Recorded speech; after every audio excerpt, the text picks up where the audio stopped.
کے فارغ ہونے والے کے شاگرد ہیں جنہوں نے مدرسے بنا رکھے ہیں۔ یہ مدرسے در حقیقت ملک کی آزادی کی ضمانت ہے۔ ملک کے اندر حضرت شیخ الہند یہیں کے پیدا ہوئے جنہوں نے 4 سال مالٹا میں جیل کاٹی۔ مولانا مدنی یہیں سے پیدا ہوئے ہیں جنہوں نے 9 سال انگریز کی جیل کاٹی ہے۔ اور میں نے کہا میں کتنوں کا نام لوں آپ کے سامنے۔ یہ مدرسوں کی زندگی ہے اور یہ تاریخ ہے۔ آپ اس تاریخ کو بجھانا چاہتے ہیں، کہتے ہیں بالکل نہیں، انہوں نے کہا کہ ہم نہیں بجھانا۔ میں نے کہا کہ یہ ہو نہیں سکتا کہ آپ پیسہ دیں انہیں اور پھر ان کے نظام تعلیم اور نصاب تعلیم میں دخل نہ دیں۔ آواز آئی ہم وعدہ کرتے ہیں کہ نہیں دیں گے۔ میں نے کہا اچھا، میں آپ کو جھوٹا نہیں کہتا ہوں، مجھے یہ بتائیے کہ ابھی الیکشن میں 3 سال باقی ہیں، کیا آپ یہ ضمانت دے سکتے ہیں کہ 3 سال کے بعد جو الیکشن ہوگا اس الیکشن کے نتیجے میں کامیاب ہو کر آپ ہی اقتدار کی کرسی پر بیٹھیں گے؟ کہنے لگے نہیں دے سکتے۔ میں نے کہا تو آپ تو 3 سال کی ضمانت نہیں دیتے، اور میرے دل میں یہ ارمان ہے کہ اگر قیامت تک میں زندہ رہوں گا تو مدرسوں کو لے کے چلوں گا۔ میرا آپ سے کیسے ہو جائے گا؟ میری آپ سے اس میں مثالات نہیں ہو سکتی۔ آپ کو اسکول بنانے ہیں، آپ مجھے دیجیے، آپ اگر 50 اسکول کہیں گے میں 50 بنا دوں گا، لیکن آپ یہ چاہیں کہ مدرسے کو ختم کر کے اس کے اندر اسکول کا نصاب بن جائے، یا یہ مدرسے آپ سے پیسہ لے کر چلے، جمعیت علماء اسے گوارا نہیں کرے گی۔ میں نے ان سے کہا کہ مدرسے اور مسجد میں کوئی فرق نہیں ہے۔ کہنے لگے وہ کیسے؟ میں نے کہا اس لیے کہ اگر مسجد میں نماز پڑھی جاتی ہے، مدرسے میں نماز سکھلائی جاتی ہے۔ اگر مسجد میں نماز کے اندر قرآن پڑھا جاتا ہے، مدرسے کے اندر قرآن پڑھنا سکھلایا جاتا ہے۔ کیسے دونوں الگ ہو جائیں گے؟ یہ دونوں ایک دوسرے کے ساتھ ہیں۔ جیسے ہم مسجد اپنی خود بناتے ہیں، چاہے چھپر ڈال کر کے بنائیں، اسی طرح ہم مدرسے میں بھی آپ سے کوئی مساعدت لینا ہم نہیں گوارا کر سکتے۔ اچھا، میں یہ کہہ کر کے بیٹھ گیا۔ صدیقی صاحب جن کو گورنمنٹ نے بنایا تھا اسکولوں کو ان کا اقلیتی کردار دینے کے لیے، وہ میرے برابر بیٹھے تھے، وہ بھی اس اجتماع کو بلانے والے تھے۔ اس کے بعد ایک اور صاحب کھڑے ہوئے میرے بعد، انہوں نے پہلے سے یہ کہا کہ مجھے بڑا افسوس ہے کہ آپ نے ارشد کے بعد مجھے بلا لیا، کچھ وقفے کے بعد بلاتے۔ انہوں نے تقریر، اور جیسے انہوں نے کہا میں نے اس پر یہ کہا کہ میرے اندر یہ طاقت ہے، آپ جو فرمائیں گے میں اسے قبول کروں گا، خاموش، میں کوئی اس کی تردید نہیں کروں گا، اس لیے آپ فرمائیے۔ جیسے انہوں نے کہا کہ مدرسوں کا کردار کمزور ہو گیا، وہ تو مجمع جو صبح کھڑے ہو گئے، خبیث ہے، اتار دو، پھینک دو، نکال دو اس کو یہاں سے۔ جب آگ لگنے لگی تو میں نے صدیقی صاحب سے کہا صدیقی صاحب میں تو جا رہا ہوں۔ صدیقی صاحب نے مجھے پکڑے، بھائی خدا کے لیے بیٹھ جاؤ، یہ مجمع ہمارے قابو میں نہیں آئے گا۔ تو میں نے ان لوگوں سے کہا کہ بھائی کیا بات ہے، کیوں آخر لوگ گھبرا رہے ہیں؟ ایک بات ہے، آپ کی مرضی کے مطابق ہے آپ قبول کیجئے، نہ مرضی کے مطابق ہے آپ نہ قبول، لیکن اس اجلاس کے اندر یہاں تو شور مچاتے ہو۔ خیر وہ لوگ بیٹھ گئے، جب ہو گیا تو میں اٹھ کے بھاگ گیا۔ کانگریس گورنمنٹ کی جو بالکل آخری شخصیت تھی، انہوں نے کہا کہ بھائی سونیا جی صدر تھی، انہوں نے کہا کہ آپ نے کیا کر دیا، میں پہلے منع کرتی تھی کہ اس مسئلے کو نہ چھوڑو، بند کر دو اس کو، جو مدرسہ بند ہو گیا۔ آج بھی یہی مصیبت تھی، ان مدرسوں کے خلاف ابتدا میں جو امداد نہیں لیتے تھے کوئی نہیں بولتا تھا، اس لیے کہ جب تمہارا کھایا نہیں ہے تو تم ہم سے پوچھ کیوں سکتے ہو؟ جو تمہارا کھاتے ہیں ان سے جا کے کہو، انہوں نے کھایا ہے، اب تم ان کے حلق سے نکالو، ہم نے تو کبھی تم سے 2 پیسے بھی نہیں لیے۔ دارالعلوم دیوبند کو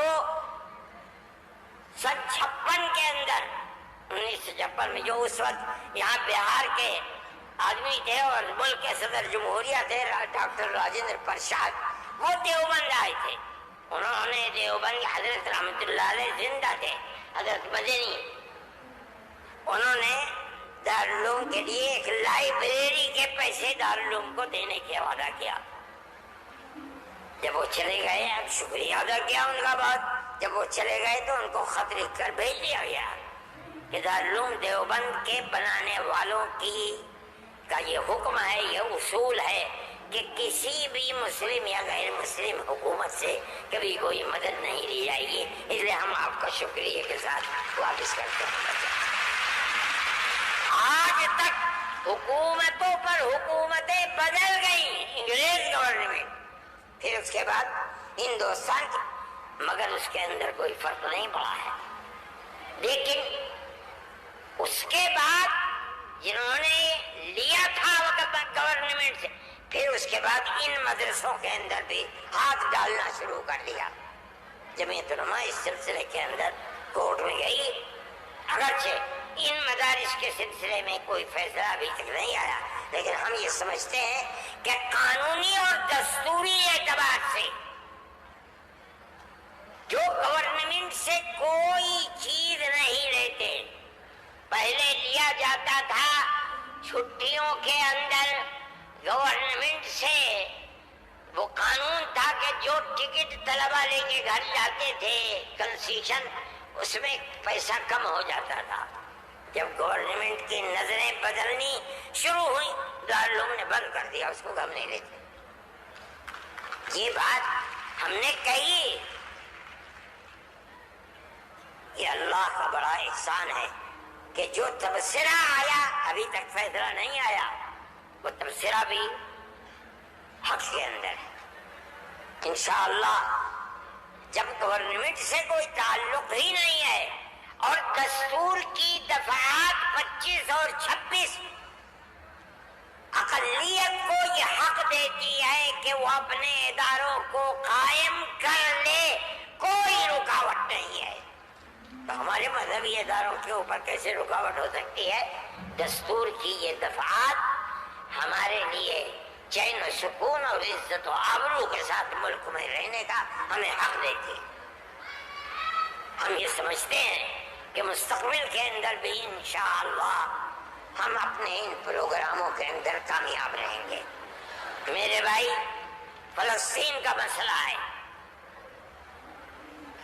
دیکھیے جب یہ مسئلہ ہوا اسی دن ہماری گورنمنٹ نے ایک بات کہی کہ یہ دہشت گردی ہے، فلسطینیوں نے حملہ کیا اسرائیل کے اوپر۔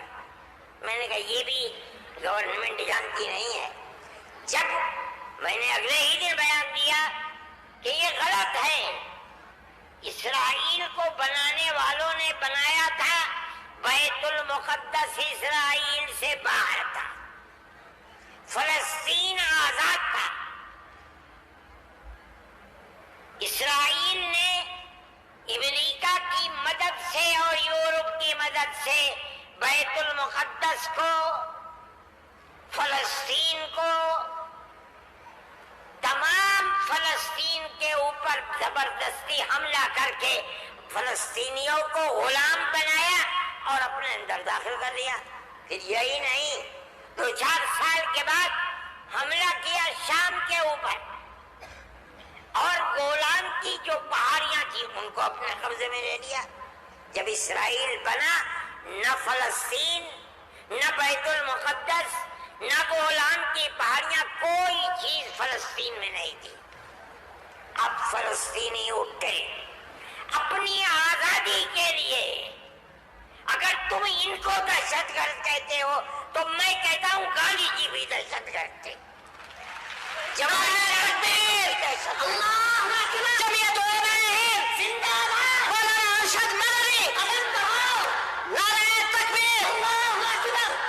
اس کے بعد سے پھر کبھی یہ بات نہیں آئی۔ لیکن میں یہ کہتا ہوں کہ جس نظریے کو لے کر اٹھے اس کا مطلب یہ ہے کہ کچھ جانتے بوجھتے نہیں ہے. کیسے کہہ دیا انہوں نے؟ ان کو دیکھنا چاہیے تھا تاریخ. اگر خود نہیں پڑھتے پڑھے ہوئے لوگوں سے پوچھنا چاہیے تھا، وہ بتاتے آپ کو کہ ہو کیا رہا ہے. میرے بھائی میں یہ بات کہتا ہوں کہ جمعیت علماء کی ایک تاریخ ہے اور جمعیت علماء اس چیز کے اوپر ہے. ہمارا اس وقت کا مسئلہ صرف ایک ہی مسئلہ نہیں، بہت مسائل ہے، لیکن وقف ترمیمی بل کا مسئلہ بھی یہی ہے جس کو جاننے کی یہ ہمارا مذہب ہے. ہم یہ کہتے ہیں بہار کی گورنمنٹ کو بھی، آندھرا گورنمنٹ کو بھی اگر وہ کریں گے تو اس کا مطلب یہ ہے کہ مسلمان کے پیٹ کے اندر چھرا گھونپیں گے اور مسلمان کے مذہب کو آگ لگانا چاہتے ہیں. مسلمان کو سوچ لینا چاہیے کہ وہ کیا کرے گا اور مستقبل کے اندر اسے اس جنجال کو کس طرح نمٹانا ہے. ہم ایک بات کہہ رہے ہیں اور ہمیں یہ کہنے کا حق ہے، اس لیے کہ دستور کے خلاف ہے. دستور نے ہمیں مذہبی آزادی دی ہے. آپ وقف کو مذہب نہیں سمجھتے، لیکن اس لیے نہیں سمجھتے کہ نہ آپ قرآن کو جانتے ہیں نہ آپ حدیث کو جانتے ہیں. حضرت عمر رضی اللہ تعالی عنہ نے اپنا ایک باغ وقف کرنے کی نبی کریم علیہ السلام سے اجازت چاہی جو خیبر میں تھا. آپ نے فرمایا میری رائے یہ ہے کہ تم باغ کو وقف مت کرو بلکہ باغ کی کھجوروں کو وقف کر دو فقراء اور مساکین کے لیے، اس لیے کہ باغ تمہارا رہے گا.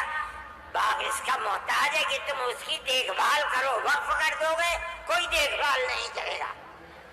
باغ تمہارا ہے، تم اس کی دیکھ بھال کرو، جو پھل اس کے اوپر آئے گا وہ فقیروں کو اور محتاجوں کو تقسیم کر دو. انہوں نے ایسے ہی کر دیا.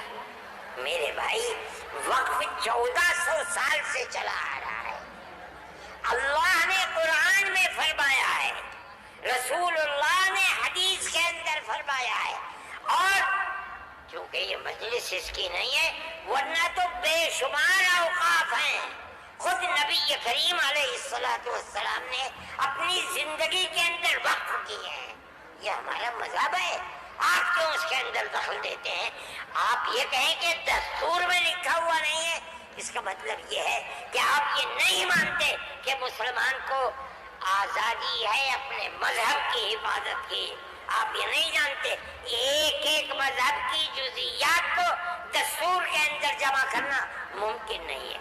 مذہب اسلام تو آدمی کے پیدا ہونے سے پہلے موت کے بعد تک قبر کے اندر جو صورتحال ہوتی ہے اسلام اس سب کو اپنے احاطے میں لیے ہوئے. آپ کے دستور میں کتنی گنجائش ہوگی اس کی؟ یہ بات کہہ دیا کہ ہمیں اپنے مذہب پر چلنے اور اپنانے کا حق ہے، اسے زندہ رہنے کا حق ہے.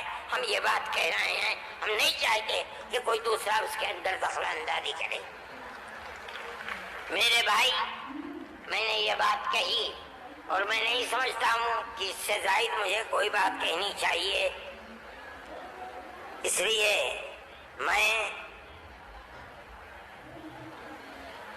آپ حضرات سے کہ تشریف آوری کا شکریہ ادا کرتا ہوں. میں اس ہال کے اندر 1-2 مرتبہ پہلے بھی آ چکا ہوں، مگر میں نے کبھی مسلمانوں کا اتنا بڑا مجمع یہاں نہیں دیکھا.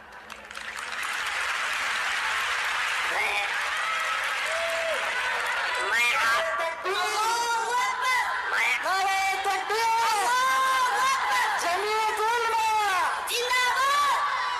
آپ حضرات کا شکریہ ادا کرتا ہوں اس لیے کہ یہ سب جگہ شہرت تھی کہ اس اجلاس کا مقصد وقف ترمیمی بل کی مخالفت ہے. اس کا مطلب ہے کہ بہار کا مسلمان ہر اس طاقت کا مخالف ہوگا جو وقف ترمیمی بل کی تائید کرے گا. اس لیے آپ حضرات کا اس گرم جوشی کے ساتھ یہاں آنا، میں جمعیت علماء کے خادم کی حیثیت سے آپ کا شکریہ ادا کرتا ہوں.